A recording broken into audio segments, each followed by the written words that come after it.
अस्सलाम वालेकुम dear student, कैसे हैं? उम्मीद है आप खैरियत से होंगे। इस वीकेंड के अंदर हमने जो लेक्चर्स प्रिपेयर किया था उसके अंदर हमने चैप्टर नंबर 5 को यूनिट्स के अंदर कुछ क्वेश्चन हमने डिज़ाइन किए थे। उसके अंदर से हमने कुछ क्वेश्चन हमने शॉर्ट क्वेश्चन के तौर पर आपके लिए सेपरेट डिज़ाइन किए हैं। उनमें से फर्स्ट जो क्वेश्चन आ रहा है वो व्हाट इज़ क्लस्टरिंग और डाटा एनालिसिस क्या होते हैं। सेकेंडली हमारा जो क्वेश्चन जो हमने डिज़ाइन किया इसके अंदर when would you use clustering instead of regression, जब आप रिग्रेशन को यूज़ करेंगे उसमें क्लस्टरिंग का इस्तेमाल कैसे करेंगे। जिसमें दो तरह की क्लस्टरिंग होती है, एक लीनियर होती है, सेकंड वन जो होता है लॉजिस्टिक होती है। उसके अंदर हमने क्लस्टरिंग का कैसे इस्तेमाल करते हैं। जब आप क्लस्टरिंग इस्तेमाल करते हैं तो फिर हमने देखना होता है उसमें ग्रुप ऑफ डाटा को हम यूज़ कर रहे होते हैं और उनमें से कंपेयर कर रहे होते हैं कौन सा जो डाटा है किस तरीके से किसी के साथ बिलोंग करता है। थर्ड वन जो क्वेश्चन हमने डिज़ाइन किया है इसमें के मैप है, क्लस्टरिंग है और इसकी वर्किंग मैकेनिज़्म कैसे होता है। फोर्थ वन हमने पढ़ा था इसकी परफॉर्मेंस मैट्रिक्स मॉडल में क्या आते हैं, इसको वैल्यूएशन कैसे होगी। इसकी दो टाइप्स होती हैं। फर्स्ट वन जो होता है उस आपके पास जो होता है मैट्रिक्स एरर आती है, सेकंड वन जो होता है एक्यूरेसी में मैट्रिक्स आता है। दो तरह के मैट्रिक्स होते हैं, एक एरर होता है जिसमें दूसरा जो होता है हमारे पास जो एक्यूरेसी होता है। जब आप एरर मैट्रिक्स की बात करते हैं तो वहाँ पे हमने दोनों चीज़ों को डिज़ाइन करना होता है। फर्स्ट वन हमने जो प्रिडिक्ट वैल्यूज़ को फाइंड आउट करना होता है, सेकंड वन होता है एक्चुअल वैल्यू को फाइंड आउट करना होता है। इन दोनों में जो डिफरेंस होता है वो हमारा एरर आ जाता है। जब आप दोनों को डिज़ाइन करते हैं एक्चुअल वैल्यूज़ क्या होती है और प्रिडिक्शन वैल्यूज़ क्या होती है, उनको जब आप उसको सब्ट्रैक्ट करते हैं तो एरर वैल्यूज़ आ जाती है। और उसके बाद हमने एक्यूरेसी के बारे में फाइंड आउट करना। सम टाइम होता है कम बच्चों का रिज़ल्ट बनाना चाहते हैं परसेंटेज बेस के ऊपर, तो वो जो परसेंटेज बेस होता है वो हमारे पास क्या होता है एक्यूरेसी वैल्यूज़ आ जाती है। उसके बाद हमने एथिकल पढ़ना था, कंसिडरेशंस है। एथिकल जो हमारे पास कंसिडरेशन दो तरह की होती है, एक फेयर होता है, दूसरा डाटा की प्राइवेसी होता है। जब भी आप काम कर रहे होते हैं, फेयरिंग के अंदर बात कर रहे होते हैं तो आपके पास लॉफुल होना चाहिए, सब लोगों के लिए इक्वल रूल्स होना चाहिए ताकि डाटा की परफॉर्मेंस अच्छे तरीके से हो सके। सेकंड वन जब आप मॉडल को स्टैटिकल मॉडल को डिज़ाइन करते हैं तो उसके अंदर जो सेकंड जो हमारे पास जो ऑप्शन आता है वो इसके अंदर जो उसके बारे में एथिकल में आता है वो हमारे पास जो दूसरा जो आएगा वो हमारे पास होता है जो जब हम इसको डिज़ाइन करते हैं उसके अंदर प्राइवेसी इशू आता है। जब भी आप प्राइवेसी इशू की बात करते हैं तो हमारे पास जो परफेक्ट इशू आता है वो प्राइवेसी के ऊपर होता है। तो जब भी हम डाटा को बनाते हैं तो सबसे पहले हम प्राइवेसी को रखते हैं, विदाउट परमिशन आपका डाटा की वायलेशन ना हो, उसको डाटा को सिक्योर किया जाता है। उसके बाद हमें हमारे पास जो नेक्स्ट आर्टिकल आता है डाटा की विजुअलाइजेशन होती है। जब आप विजुअलाइजेशन की बात करते हैं तो आपके पास डाटा ऑलरेडी डिज़ाइन होता है, तो हम क्या काम कर रहे होते हैं, डाटा को विजुअलाइज दिखाने के लिए हम चार्ट और ग्राफ का इस्तेमाल करते हैं। तो कम्प्लेक्स डाटा होता है, कम्प्लेक्स इन्फॉर्मेशन होती है, हम उसको चार्ट और ग्राफ की शक्ल में शो करवा रहे होते हैं। हमारे जो सिलेबस में हमने डिज़ाइन किया था विजुअलाइजेशन की जो टाइप्स होती हैं वो 5 होती हैं। फर्स्ट वन जो विजुअलाइजेशन होती है वो बार चार्ट्स होता है, सेकंड वन जो होता है वो लाइन चार्ट होता है, थर्ड वन हिस्टोग्राम होता है, फोर्थ वन स्कैटर्ड प्लॉट होता है, फिफ्थ वन जो लास्ट आता है वो हमारे पास बॉक्स प्लॉट होता है जिसे विस्कर प्लॉट भी कहा जाता है। ये हमने 5 टाइप पढ़ी थी विजुअलाइजेशन की, जिसमें हम डाटा को विजुअलाइज तौर पर डाटा को दिखा सकते हैं। फिर हमने इसके बाद लास्ट में हमने पढ़ा था कि इसकी ये कैसे अंडरस्टैंड करने के लिए इस्तेमाल होता है। जिसमें जब आप विजुअलाइजेशन कर रहे होते हैं, ग्राफ बना रहे होते हैं, डाटा को ग्राफ की शक्ल में रिप्रेजेंट कर रहे होते हैं, तो उसको अंडरस्टैंड करना as compare to lengthy program, as compare to ज़्यादा इन्फॉर्मेशन होता है वो हमारे लिए आसान हो जाता है। हमारे लिए क्या होता है वो आसान हो जाता है, इसलिए हम विजुअलाइजेशन को इस्तेमाल करते हैं। फिर हम वहाँ पे डिफरेंट किस्म के बार चार्ट पढ़ा था, जिसमें हमने बार चार्ट को इस्तेमाल किया था। ये कंपेयर करने के लिए इस्तेमाल होता है, दो वैल्यूज़ को कंपेयर करने के लिए इस्तेमाल कर रहे होते हैं। फिर हिस्टोग्राम हमने पढ़ा था, उसके बाद हमने लाइन ग्राफ पढ़ा था जिसमें हमने टेम्परेचर के डेली बेसिस पे टेम्परेचर को मेंशन किया था, उसमें कैसे वेरिएशन आती है उसको मेंशन किया जाता था। फिर हमने लास्ट पे हमने पढ़ा था बॉक्स प्लॉट और उसके बाद लास्ट में हमने पढ़ा था स्कैटर प्लॉट के बारे में पढ़ा था।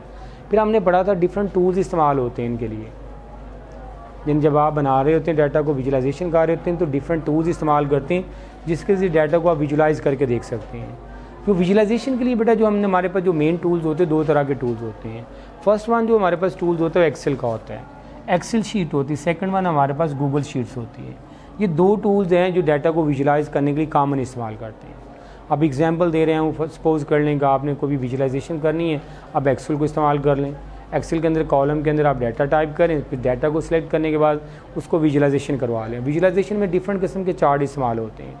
आप उसमें बार चार्ट यूज़ करवा लें, कॉलम चार्ट यूज़ करवा लें, लाइन चार्ट यूज़ करवा लें, पाई चार्ट यूज़ करवा लें, सिलेंडर चार्ट यूज़ करवा लें, स्कैटर बॉक्स यूज़ करवा लें, स्कैटर प्लॉट यूज़ करवा लें, एट्सेट्रा वगैरह।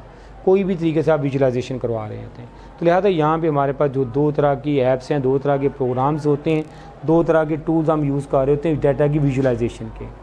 और लास्ट में हमने जो रीड करना है कि इसके स्टेप्स क्या हैं डाटा को जब आप डिज़ाइन किया जाता है। जिसमें जब आप डाटा को बना रहे होते हैं, डाटा की विजुलाइजेशन कर रहे होते हैं, फर्स्ट वन जिस प्रोग्राम के अंदर उसकी विजुलाइजेशन करनी होती है उस प्रोग्राम को आप ओपन करते हैं।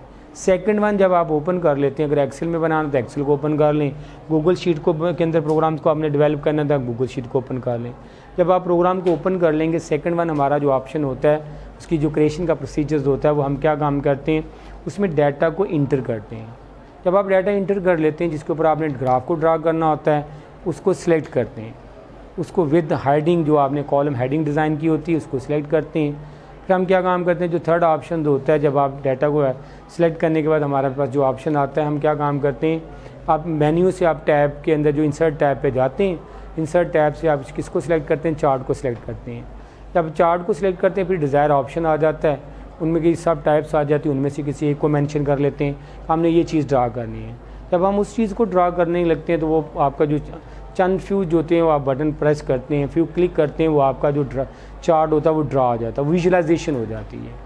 उसी के बारे में हमारे पास यहाँ पे एक आर्टिकल दिया गया। आगे लॉन्ग क्वेश्चन की बात करते हैं। हमारे पास जो आर्टिकल इस वीकेंड के अंदर हमने पढ़ा था उसके अंदर 5 लॉन्ग क्वेश्चन बनते हैं। इसमें फर्स्ट वन जो लॉन्ग क्वेश्चन है क्लस्टरिंग के बारे में और मेन उसने एग्जाम्पल दे देनी है कि हमने के मैप जो है के मीन क्लस्टरिंग क्या होता है। सेकंड वन जो हमारे पास लॉन्ग क्वेश्चन जो डिज़ाइन होता है वो हमारे पास जो कौन सा लॉन्ग क्वेश्चन बनेगा हमारे पास वो विजुलाइजेशन होता है और उसका यूजेस क्या होते हैं। थर्ड वन डाटा की जो विजुलाइजेशन होता है एक्सप्लेन है कि आप इसको क्रिएट कैसे करेंगे, चार्ट को यूज़ कैसे करेंगे एक्सेल और गूगल शीट्स के अंदर। लास्ट में हम क्या काम करेंगे, बार चार्ट और लाइन चार्ट का डिफ्रेंशिएट हो सकता है। बार चार्ट किस मकसद के लिए इस्तेमाल होता है, लाइन चार्ट किस मकसद के लिए इस्तेमाल होता है। लास्ट में दोनों का डिफ्रेंशिएट हो सकता है, हिस्टोग्राम और बॉक्स प्लॉट का, हिस्टोग्राम और उसमें ये हमारा थोड़ा सा आर्टिकल हमने डिज़ाइन किया था। फिर मैंने इसके लिए एक छोटा सा डेमो वर्जन बनाया एक्सेल के अंदर जिसमें हमने मंथली जो आपने एक कॉलम के अंदर मैंने मंथली जो है उनके नाम मंथ के ऐड किए, एक साइड पे सेल रिकॉर्ड ऐड किए और उसके ऊपर मैंने एक बार चार्ट ड्रा किए हैं। डिस्टेंट सबसे पहले तो मैं क्या काम करूँगा, एक्सेल को ओपन करूँगा। एक्सेल को ओपन करने के बाद क्या काम करेंगे, एक्सेल का जो व्यू होगा, एक्सेल का जो स्ट्रक्चर होगी स्क्रीन के ऊपर अपीयर हो जाएगी। एक कॉलम के अंदर मैंने मंथ टाइप कर दिए, दूसरे कॉलम के अंदर मैंने क्या किया, सेल रिकॉर्ड को टाइप कर दिया। जब मैंने इसको डाटा को ऐड किया, सेकंड स्टेप हमारे पास जो होता है, अगर मैंने दोबारा आपको ड्रा करने का तरीक़ाकार बताऊँ, इसको हम डिलीट कर लेते हैं जो पहले से ऑलरेडी बना हुआ है। हम इसको डिलीट करने के बाद क्या काम करेंगे, डियर स्टूडेंट, फर्स्ट वन हम जिसके ऊपर ड्रा करना चाहते हैं उतने डाटा को सिलेक्ट कर लें। अगर तो हमने सब के ऊपर बनाना है तो सब डाटा को, पूरे डाटा को आपने सिलेक्ट कर लेना है। फिर सेकंड वन हम काम पे जाएंगे, डियर स्टूडेंट, हमारे पास इंसर्ट टैब होगी। जब इंसर्ट टैब आएगी तो हमारे पास क्या काम करेंगे, बाकी जो उसकी चार्ट की टाइप्स आ जाएंगी। जो टाइप के अंदर हम किसको ड्रा करना चाहते हैं, बार चार्ट को ड्रा करना चाहते हैं। बार चार्ट के अंदर हम क्या काम करेंगे, उसमें कोई भी चार्ट की ड्रा करेंगे तो वो आपका जो चार्ट होगा वो स्क्रीन के ऊपर डिस्प्ले हो जाएगा। यहाँ पे हमने बार चार्ट को सिलेक्ट किया, लिहाजा वो बार चार्ट बन जाता है। अगर आप इसके अलावा किसी और चार्ट को भी ड्रा करना चाहते हैं, डिज़ाइन करना चाहते हैं, वहाँ पे काफ़ी सारी चार्ट की टाइप आ रही है। यहाँ पे पाई चार्ट आ रहा है, बार चार्ट आ रहा है, एरिया स्कैटर्ड चार्ट आ रहा है, अदर चार्ट की भी किस्में आ रही हैं। जिसको भी चूज़ करेंगे वो चार्ट जो होगा वो डिज़ाइन हो जाएगा। लिहाजा मैंने एक छोटा सा एग्जांपल के तौर पर आपको डेमोस्ट्रेट करवाया कि आपने चार्ट को अगर स्प्रेडशीट यूज़ करें, एक्सेल यूज़ करें, इसमें कैसे बनाएंगे। फर्स्ट वन हम एक्सेल का प्रोग्राम ओपन करेंगे। सेकंड वन हम क्या काम करेंगे, 2 कॉलम हमने यूज़ कर लिए। एक कॉलम के अंदर हमने मंथ ऐड कर लिए, सेकंड कॉलम के अंदर हमने इसकी सेल को ऐड कर लिया। फिर हमने क्या किया, जो डाटा ऐड किया होगा उनको डाटा को हम क्या काम करेंगे, उसको सिलेक्ट करेंगे। फिर हम क्या काम करेंगे, डिस्टेंट इंसर्ट टैब पे जाएंगे। जब इंसर्ट टैब पे क्लिक करेंगे तो उसका इंसर्ट टैब जो होगा ओपन हो जाएगा। उन इंसर्ट टैब के अंदर से हम क्या काम करेंगे, जिस टैब के अंदर आपने जो कॉलम बनाना चाहते हैं, जो आपने चार्ट ड्रा करना चाहते हैं, उस सब टाइप को चूज़ करवा लेंगे। जो ही आप उसके ऊपर क्लिक करेंगे तो वो चार्ट जो होगा आपकी स्क्रीन के ऊपर डिस्प्ले हो जाएगा। ये हमारा एक छोटा सा आर्टिकल था जो हमने वीकेंड के अंदर डिज़ाइन किया। फर्स्ट वन हमने क्या पढ़ा था, उसकी चार्ट की टाइप पढ़ी थी, विजुलाइजेशन पढ़ा था, स्कैटिंग पढ़ा था, उसको बनाने का तरीक़ेकार था। ये कोशिश करेंगे डियर स्टूडेंट इनको अच्छे तरीके से तैयार कर लें।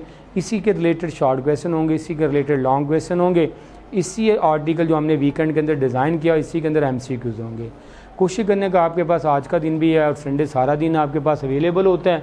आप भी छोटे से आर्टिकल को 3 से 4 पेजेस का हमने आर्टिकल लर्न किया है इस वीकेंड के अंदर, अच्छे तरीके से इसको तैयार करें। उम्मीद है कि आप अच्छे तरीके से आप तैयार होगा तो आपका जो रिज़ल्ट होगा वो भी 100% होगा। अल्लाह हाफिज़, टेक केयर।